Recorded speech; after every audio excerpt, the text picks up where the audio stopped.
Hello, everybody. Good evening. Welcome to this Instagram Live. Hope you are doing great. Hope you had a good day so far. Really, really lucky to be joined by Dr. Naseer Khan this evening. A lot of you guys will know Naseer from his blogs.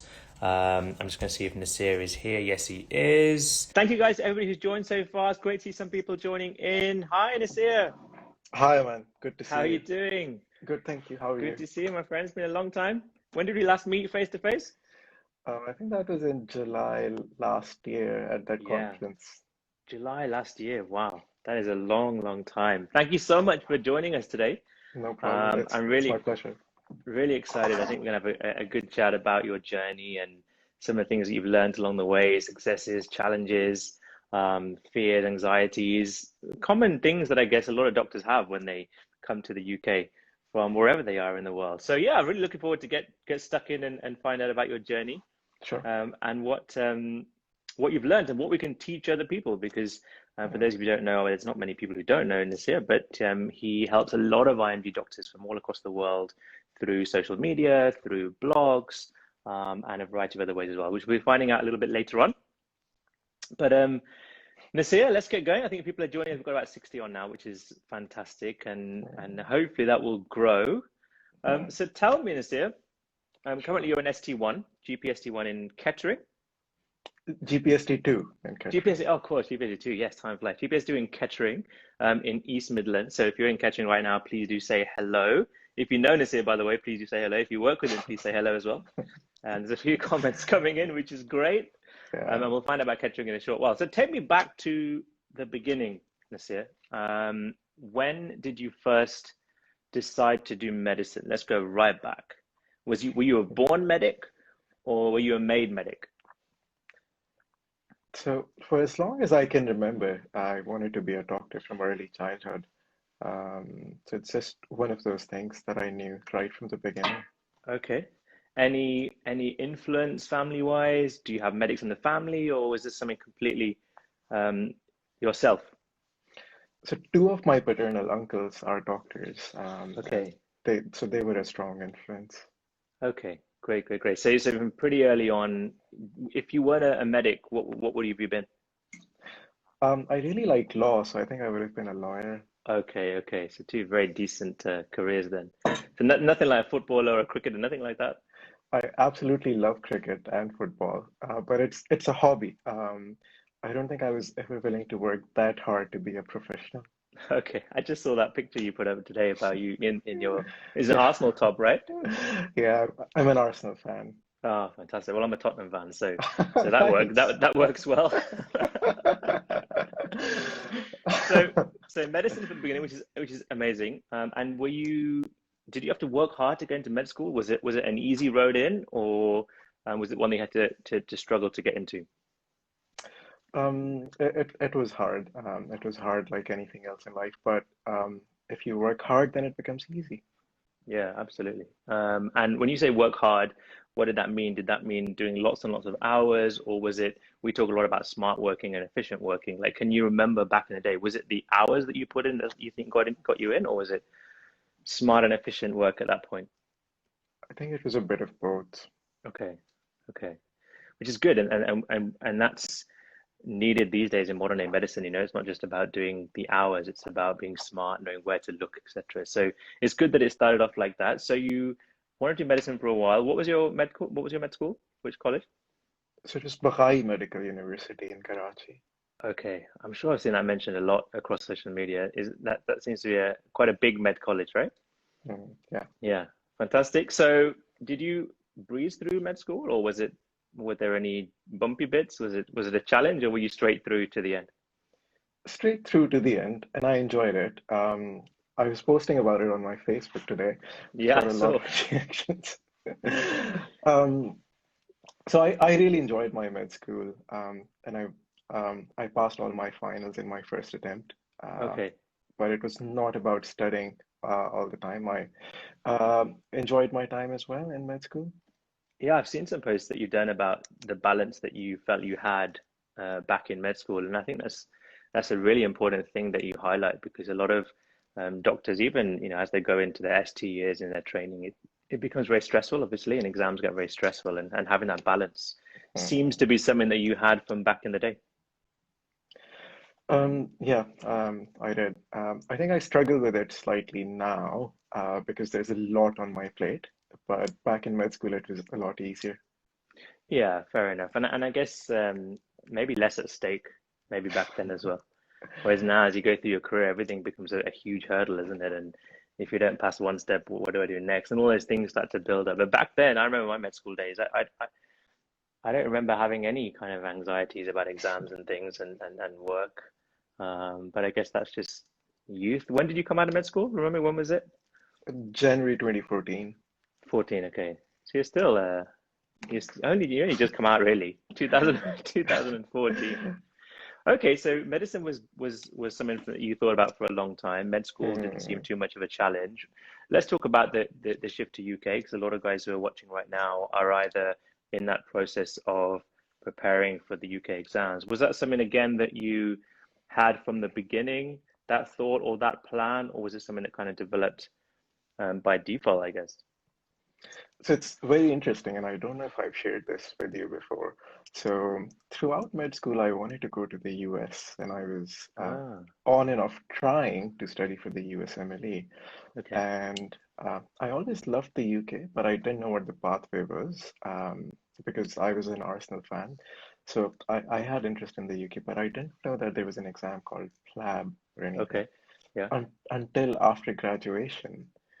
So Ah, it was soon after graduation that I attended one of these career guidance seminars where the speaker talked about, there were different speakers, one for the local Pakistani exam, which is FCPS, one for USMLE, and one for PLAB.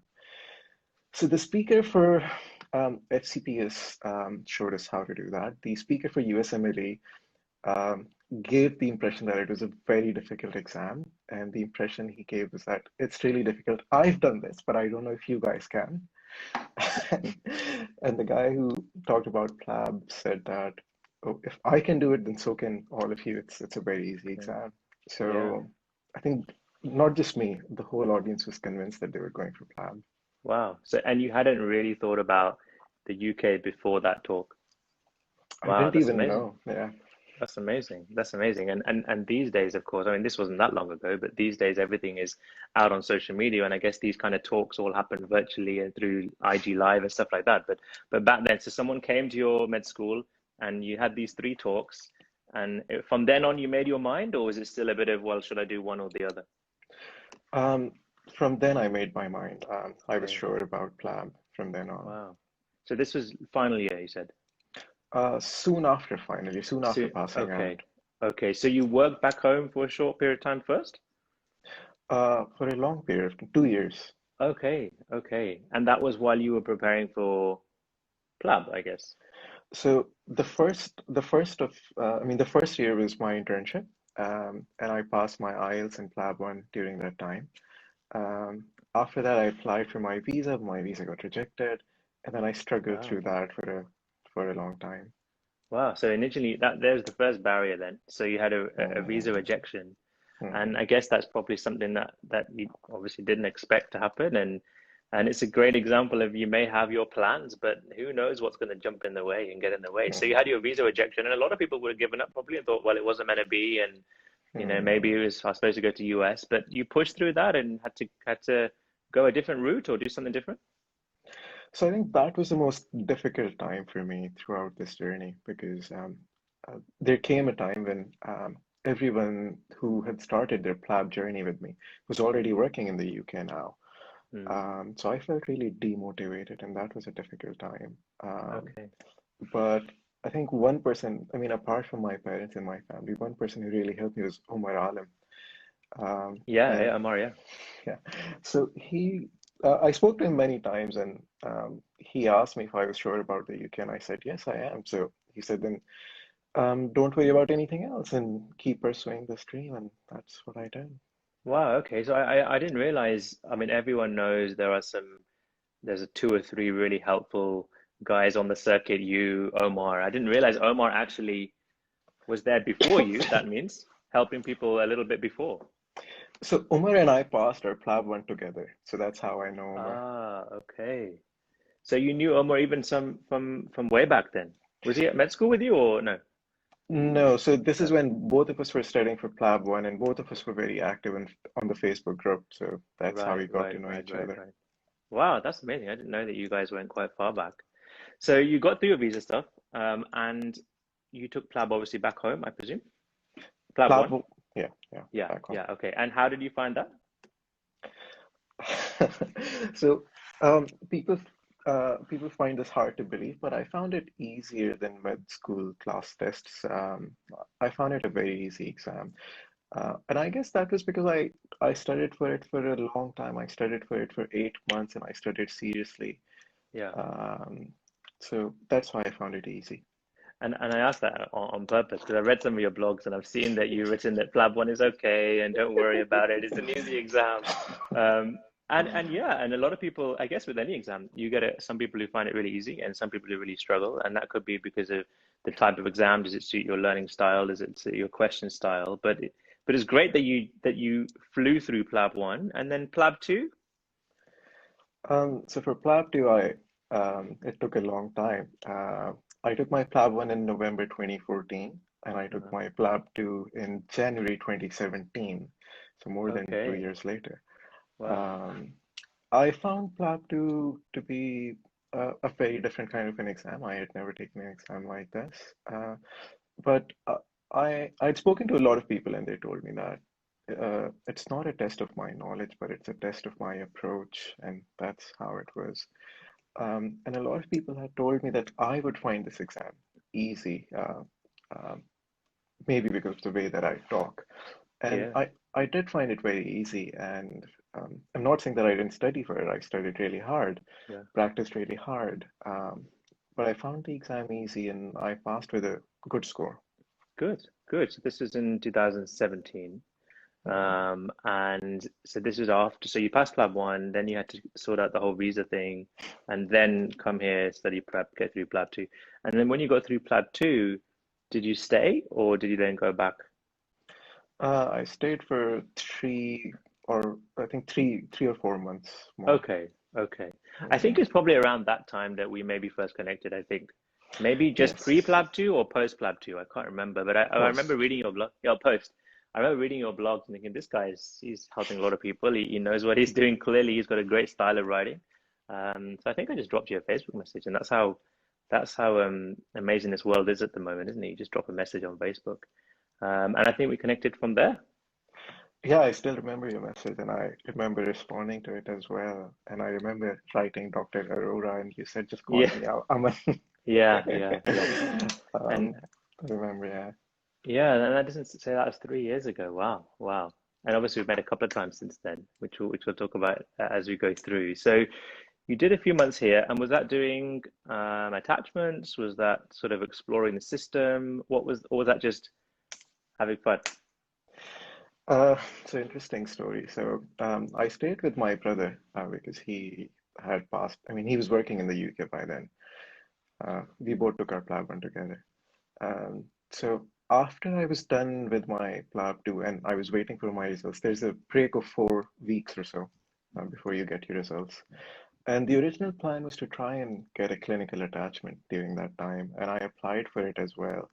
And I think the hospital asked me to come and give an interview. Uh, but I was just so busy back then working on my website. Uh, Yeah, yeah, and the way that this started was um, I didn't plan on doing this, but when I did get my visa after a couple of rejections, again, Umar inspired me to write about this. And so oh, the original idea was just to share my cover letter or just write a bit of guidance about this. But then I thought I had already written about PLAB 1 and IELTS as well. So I added those. And then I started writing about other stuff. And pretty soon I had 30 or so articles. And yeah. then I started contacting other people who had written and shared their experiences. So I contacted about 50, 60 people who had shared their Wow. experiences to add them to my website. And this is before I passed my PLAB 2. Wow. So on the PLAB 2 article on my website, I wrote that I'm writing this before I pass my PLAB 2, and I'm writing that it's a very easy exam, and I'm writing this before I pass my exam. So, so I really hoped that I would pass, because Yeah. if I didn't pass, then it would have been very embarrassing, because Yeah. there were a lot of people waiting for the website. Yeah. Yeah. Um, Yeah. Luckily, I passed my exam, and the day that I passed my exam was the day that I launched the website. Um, Ah, I see. so for this 1 month, this is what my routine was like. I used to wake up at 6 in the morning, and then I would just get fresh and sit on a table and start working on the website. My brother would go to work. His wife would bring a small plate of breakfast for me and just put it there, and she would And then get you're busy. off. Yeah, and then I would just start working on the blog, and then she would come back home in the evening and say, "See, your plate is still there. You haven't touched your food." So, so that's how it was. And I used to keep Wow. working till 4 in the morning, and then Wow. by 4 I would be exhausted and sleep for a couple of hours, and then wake up with excitement again. Do it So I, again. so I would sleep for 2 to 4 hours, not more than that, for 1 month, and I really enjoyed that time. Yeah, that's amazing. See, that's passion inside out. Like when people say to me, how, why do you do so much, and how do you do so many videos, and how do you do so many this and that? I don't even realize. It's just you just do it. You get in the zone, and it's something that takes over. And it sounds like that's exactly what you had when you were doing those initial pages of your site, which Hmm. has now gone obviously on to help thousands and thousands and thousands of doctors in multiple different countries. And if you haven't seen it, please do check it. There's not many watching that won't know about it, but we'll put some links and things on at the end later on for those who don't. So you passed your PLAB 2, and you had your little disclaimer in there, but you got it out of the way, which is good. And then what was the plan then? Had you thought much about where you were going to go, or was it just about, okay, this is the hurdle, I need to clear PLAB, and then I'll see what happens? Like, was it planned or not? So I was sure that I wanted to start working as soon as possible. And I was open to working anywhere in the UK, preferably in England, Okay. but Yeah. I was open to all options. And that's an interesting point actually, because a lot of people come from abroad and like, I want to work in London or Birmingham or Manchester. And that seems to be the three, and for various reasons, and reasons that are understandable. But you were quite open to go to even the corners. And I did start from a corner. I started from Portsmouth. Oh, oh wow. I vaguely remember you saying that actually on a message. I'm in Portsmouth. Yes, I remember. And I saw some videos actually of your own pictures of Portsmouth. I remember.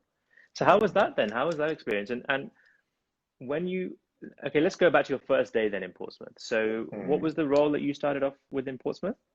Non-training ST1, Non-training ST1 in which area, which department? renal medicine. Renal. Okay, Mm. so let's go back to day before day one. So you traveled, I guess, to Portsmouth, right? You must have got a place there and rented a place. Mm. So Hospital how, accommodation. oh, hospital accommodation. Okay, so how soon before day one did you move to Portsmouth then? Was it the day before, or did you have a bit of time to see Uh, Portsmouth first? a week before, A and week, okay. I had time to go to the beach. Okay, good. When was this? What time of year was this? August, so August, okay.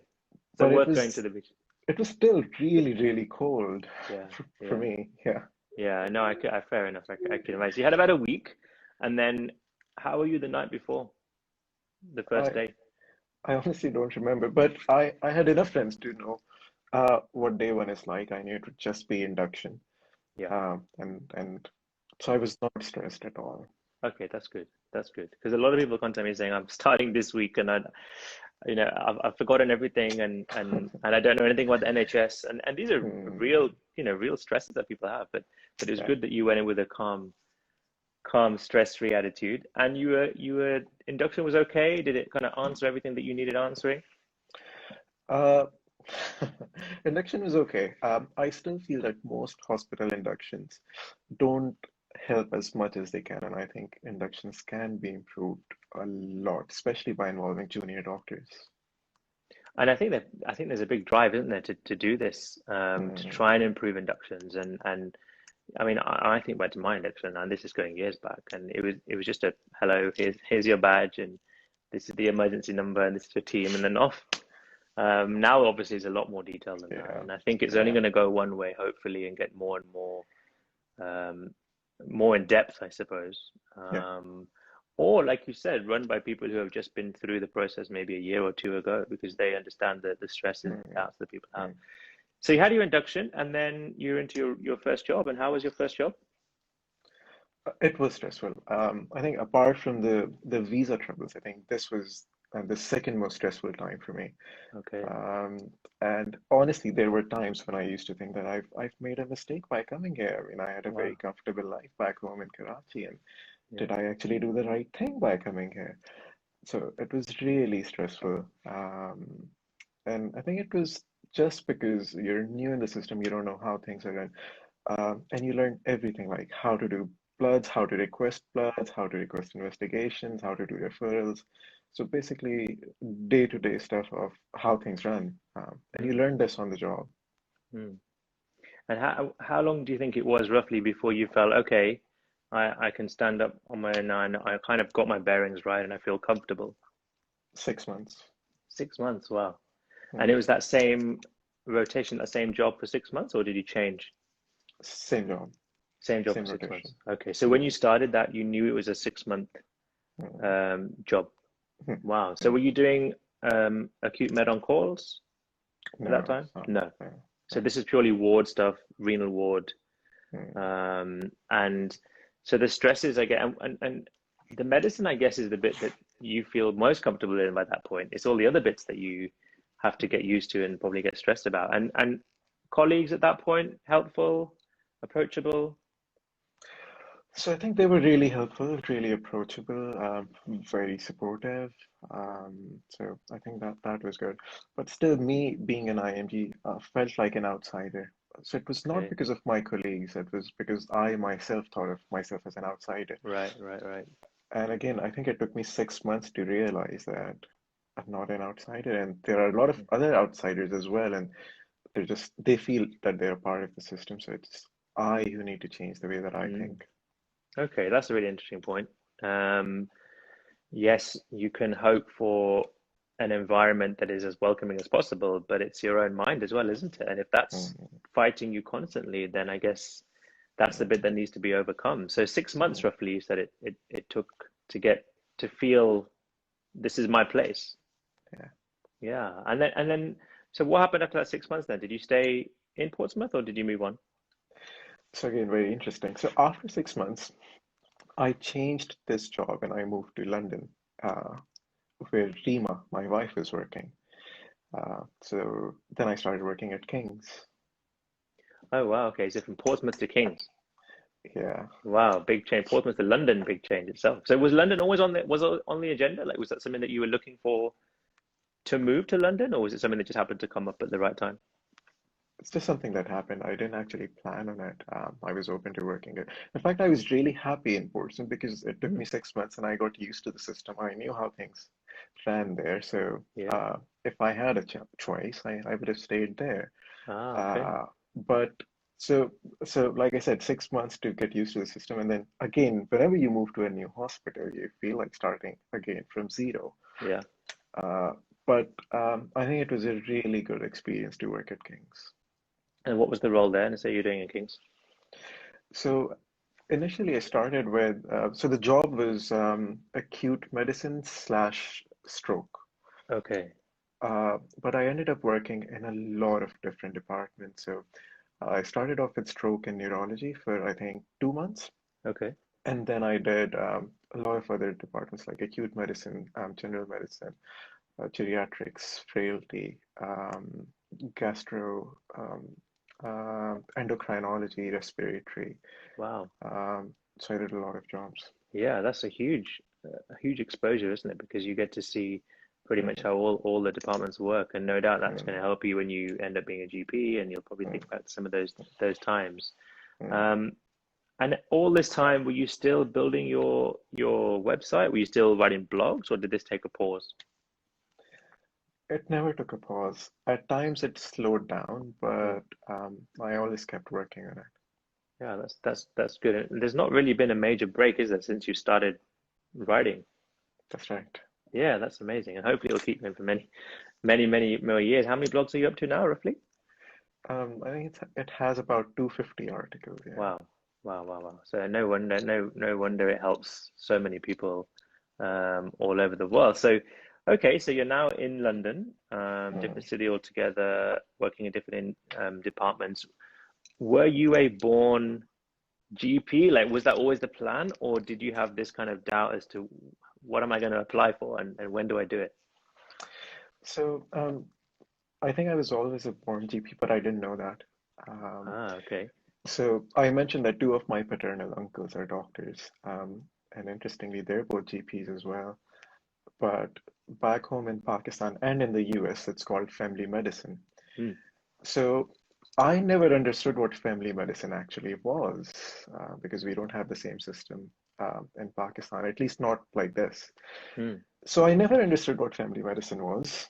And then I came to the UK, and then I learned what a GP was, and that it's actually the same thing as family medicine, it's just a Hmm. different name. Hmm. Um, so I talked to people to understand what it was, and then I did a taster week as well. And that is when I was sure that I wanted to be a GP. Okay. So you did a taste of it whilst you were at King's. Yes. And how easy was that to organize? Was that straightforward, or did you have to push through a few things to get that arranged? It was really easy at King's. I think I was really lucky because I had an educational and a clinical supervisor. So I spoke to my educational supervisor, discussed all of this, and she agreed to speak to one of her colleagues who knew a GP, Hmm. and they spoke to the GP. So all I had to do was just, nothing. So I was Yeah, told yeah, that from Monday to next week, from Monday to Friday, just go to this surgery, see this yeah, person, yeah. and that's it. So I didn't have to do anything. Wow. So what was your first impression of general practice then, that day one in that surgery? Um, I think the first thing that I noticed was that people were very relaxed compared to the hospital. In the hospital, because I was working in acute medicine and it Hmm. was a very, very busy department. So in the hospital, I used to see people running around. Everyone was always on their toes, and there was always a lot of stress in the air. When I from that environment, when I went to the GP surgery, I felt that generally people were very relaxed. So that was the first thing that I noticed. Had you got let's think about the perception of general practice before you started it. Did that was that different to what you saw? Because obviously when you hear a lot of doctors come from abroad and they work in Mm, teams, they can get a mm, very mixed um, mm, they can get very mixed responses when people talk to mm, hospital mm. doctors about GPs and general practice. Yes. So what was the kind of feeling that you were being told about firstly when you were working in hospital that general practice was, and then how did that Mm. match to what you found yourself? Um, Interesting question. When I was working in the hospital, the impression was, and still is, that GPs sit in a room all day, and that's what they do. But when I did my taste a week, I realized that GPs do a lot more than that. They go out for a lot of things. They do home visits. Um, so they go to care homes as well. They go to patients' homes as well, and they often get time to have their lunch break at home as well. And generally, I've seen and I've heard that as a GP, you have a very flexible rota, and you can design it however you feel comfortable. So on my first week, on the only test week that I did, I remember on my second day, the GP and I went out for lunch, and we were sitting down in a coffee shop, and I thought, I didn't expect this. I didn't Yeah. expect to be sitting at a coffee shop with a GP on my lunch break. Um, and now working as a GP registrar, I see that it's not about just sitting in your room all day long. There can be days when you sit in your room all day long, but not always. Yeah, yeah, and the perception of general practice. It's amazing how when people start doing it, they realize how different it is to what they've perceived and heard and Mm, almost read about before. So that's really mm, interesting to see that. So by the end of the taster week, did you mm. know like this is me now? So I knew it even before then, but after that, Okay. I was sure. Yeah. Okay. Okay. So then I guess you started to think about, okay, now how do I apply for GP training and the pathway involved. So you did 6 months more at King's, was it? So 6 months at Portsmouth, 6 months at King's, or were you there for a bit longer? 18 months at King's. 18 months. Wow. Okay. Doing all Yeah. these 17 different jobs in A that lot of different in jobs. that Yeah. time. So then you Uh, thought about applying. Okay. So yeah. if you think back to, we'll come on to maybe GP training Mhm. in a different talk, but let's think about those 24 months then that you were working as a junior doc Hmm. in the UK. How do you think you changed from day one to the end of that 2 year period as a doctor and as a person as well? Um, I think I learned to deal with stress. The first 6 months were really difficult, and I used to get really stressed. Um, and working with a lot of different people, I saw how people react to stress. So some people, when they face stress, they get really stressed, and and the stress multiplies then. Hmm. And some people remain really, really calm, and I absolutely love working with them. And I think I've learned a lot from them. Honestly, I've learned this from Rima as well. She stays calm under pressure, and I was really lucky to work with her as well at King's Oh, you worked together. Wow. Okay. because she was in A&E and I was in acute medicine. Ah. So we used to take patients from her Yeah, I was going to say, did she refer to you then? to Did the registrar always. Oh, okay, okay. So you never took a referral of Rima then? No. Oh, you might have asked her some funny questions if you did. Um, Okay, wow. So yeah, okay, fine. So you changed in terms of how you handle stress, would you say? Did you change yourself, or did you just note how others were doing it? so I learned from others. I learned from others. I learned from Rima as well, and a few really good registrars who stay calm under pressure. Um, so yeah, I think I learned to deal with stress. I gained a lot of knowledge as well. Out of all these jobs, I enjoyed working in acute medicine the most, and Hmm. even in acute medicine, I enjoyed being on take the most. Okay. So for those who don't know, take means when you're admitting patients from A&E into your department, which was medicine. Because I used to see new cases all the time, interesting presentations. So you don't know what the next patient is going to come in with. It's a bit like an A&E doctor's job. The Hmm. difference is that when you're in acute medicine, someone from A&E has already seen the patient. Yeah. So most of the times you already know what the diagnosis is and what you're doing with the patient. Hmm. Uh, but still lots of learning, and I really enjoyed that. And uh, I think that helped me. That still helps me as a GP Yeah, trainee. yeah, yeah. And I was going to say, like, it's almost like general practice, isn't it? You have no idea what's turning up. You could look at somebody's notes and see they've come in 15 times for back pain, and you expect it's back pain. They come in with a suspected meningitis. Like, it's one of those things that's where some of the balances are between, say, core medical training or acute medicine and general practice. So, people who like to see a variety of different things and have that sort of suspense as to what's coming in next, both Yeah. of these might be ones that you're thinking about, I guess, in your decision making process. Unless you're a born cardiologist or you're a born orthopedic surgeon, then acute medicine or core medical training versus general practice tends to be the big choice, isn't it? I guess. Yeah. Yeah. Okay, so stress you learn how to deal with. You learned a lot clinically. What else? What's something else that you how you think you changed from day one to 2 years down the line?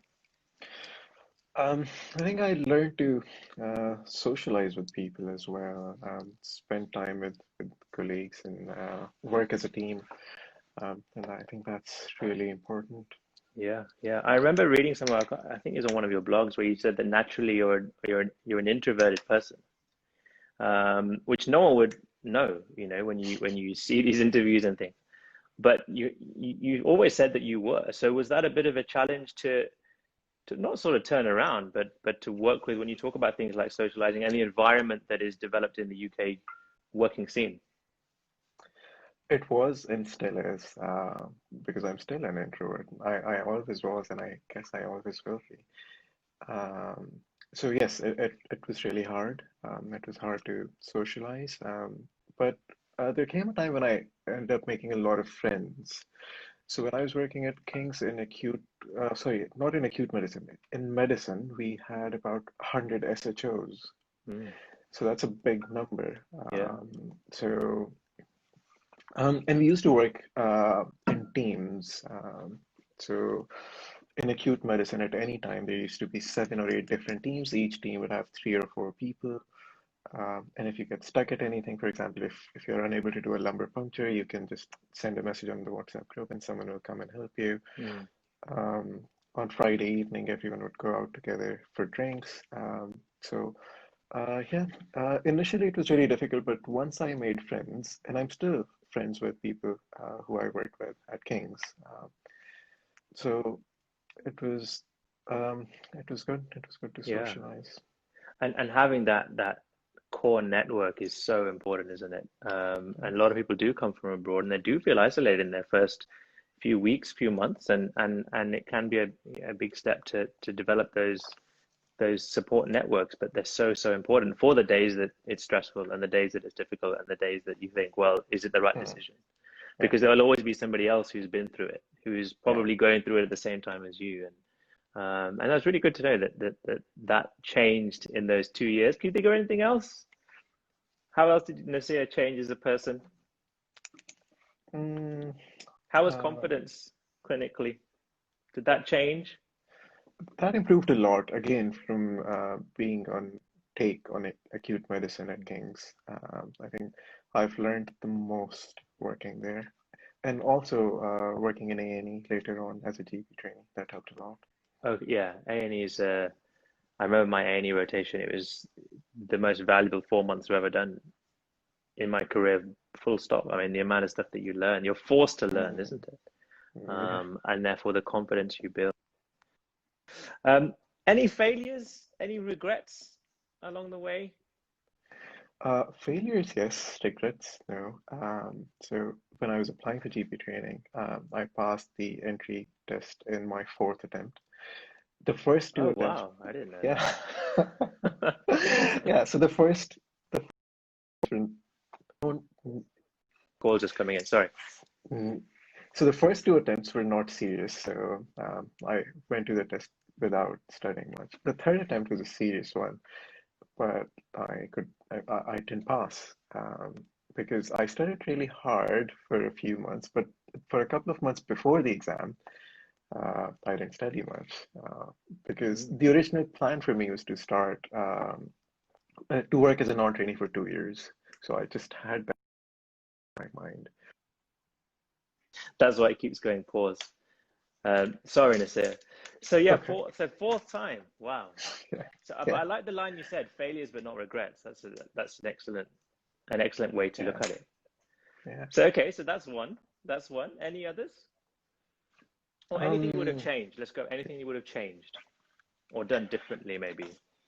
mm, it's a difficult question, but I suppose maybe when I started in the system, I would have worked a bit more on my portfolio as a non-trainee. Uh, and I tried really hard to do that, but to Mm. be honest, there was just, I felt that there was no guidance there for me. And I still feel that there is no guidance out there for people who start in the system, Yeah. because I didn't know what a CBT was, what a mini kicks was, what DOPS was, and I used to talk to my friends, and they used to tell me that it's very simple. This is DOPS, but I just didn't understand it. Yeah. Uh, it did not affect my career in the long run, uh, but still, I think I wish that I'd worked on it, Mm. and I still think that we or someone should do something about this. Yeah. And it will happen. And whenever there's a gap and there are needs, people stand up and create things, write things, make videos, etc., just like you've done and lots of others are doing as well. So I'm sure that plug will be plugged at some point or the gap will be plugged. So let's look. I mean, hopefully we can come again and do another one about your GP training, because Sure. that's another Hmm, story altogether. But hmm, so you talked about failure, talked about challenges, we hmm. talked about what you've learned. Where do you think you're going to be in the next 10 years? Are you still going to be writing blogs? It's a very difficult question because 10 years ago, if you had asked me where I would be, I could not have predicted this at all. Mm. I was not even in med school 10 years ago. Um, or actually, I was, sorry. Yeah, So, just so it's really difficult to predict the future, but I see myself working as a GP, um, as a portfolio GP, and um, doing something related to guiding junior doctors on the side. it's good. I mean, there's nothing more rewarding. That's pretty much what I did. I've now Yeah, come out of clinical work. I'm full-time medic, yes. but I love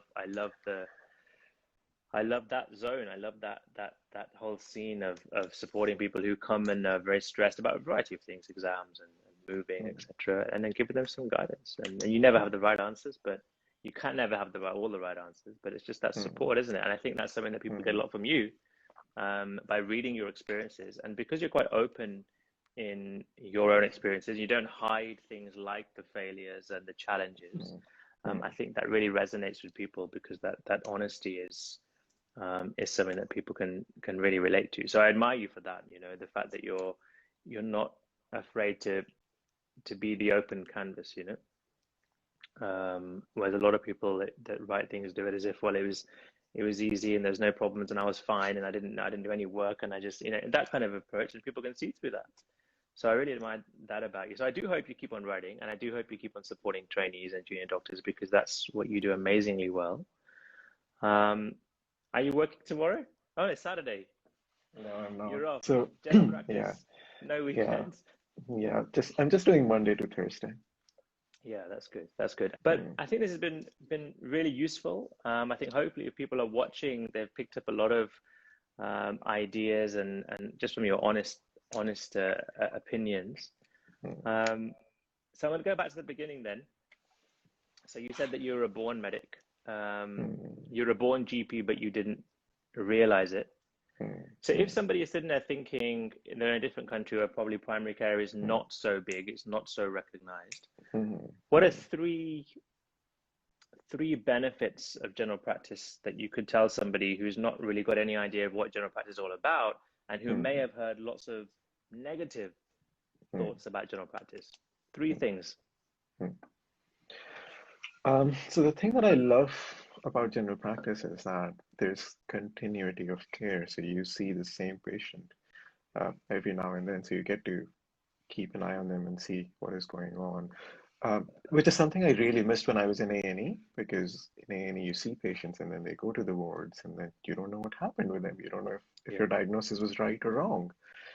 Um, so in general practice, you get to see continuity of care. yeah, it's a great Um, pro. yeah.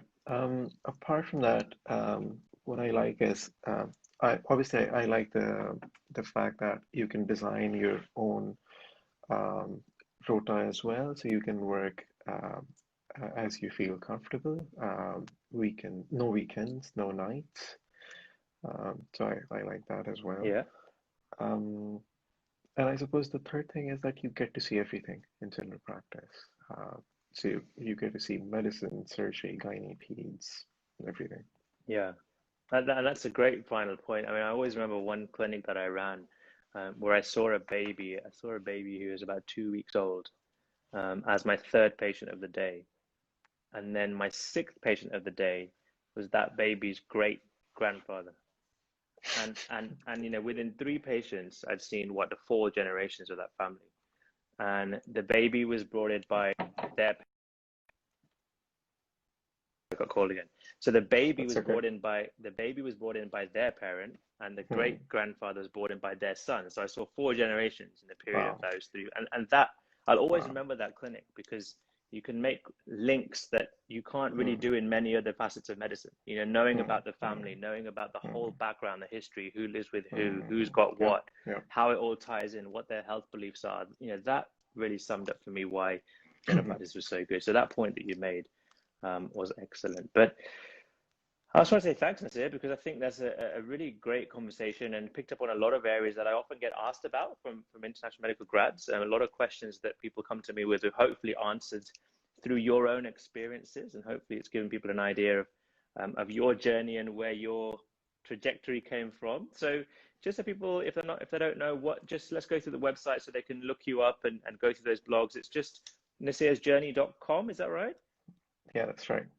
Okay, and what about on the socials, Facebook, Twitter? Are they all the same? Is it at Naseer's Journey, or have you got differences? So it's the same everywhere. It's at Naseer's Journey on Facebook, Twitter, Instagram, and YouTube. It's the same everywhere. Great. Please do check out Naseer's stuff. It is really, really helpful. And for those of you who are joining us for the first time, you don't know who we are. I'm Dr. Aman. I'm a GP who's full-time in MedEd, and I run Arora Medical Education, and we do lots of training for med students, PLAB, MSRA, MRCGP, and lots of others as well. So please do check us out on the website and see our socials as well. And for anybody who joins our Insta videos, we always have a discount on. So if you want a 10% code for any of our courses or products, please use the code Arora Insta 10, ARORAINSTA10, and you'll get a 10% discount. But Naseer, hopefully we can do this again in the future. Hopefully we can do one about the next stage of your journey when you got through the fifth attempt of fourth attempt, and then through ST1 through to your ST2 year right now. And when do you finish ST2? When you're jumping into ST3? August. Okay, brilliant. So hopefully we'll catch up at some point before then. But thank you so much for your time. Are you writing tonight? No, I'm just playing. I'm playing PlayStation tonight. So if anyone wants to play FIFA 21, let me know. Oh, brilliant. There you go. There's the offer you should not refuse. Naseer, thank you so much. You've been great and open and honest, as always. And hopefully we'll catch up very, very soon. Thanks, Aman. And I want to thank everyone who's watched this as well. And I want to thank you as well. I want to tell everyone that you've always been there for me, even before I got into GP training, and then after getting into GP training as well. I've bothered you with a lot of questions, and you've always responded to my questions, and you've answered my queries and other people's queries as well. Thank you. Thank you so much for that. Thanks, Naseer. That means a lot. And hopefully I can keep on answering many more queries, rightly or wrongly, throughout the next number of years. Brilliant. Take care, Naseer. Have a great evening. And yes, like you said, thank you to everybody who's commented. I could see the comments flying through. I'm sorry, there's a couple of questions that I didn't quite get to see because they were flying up. But thank you so much for all of your input, for your time, and hopefully it's been of some value. Take care, guys. Have a good night. Thanks, Aman. Take care. Bye.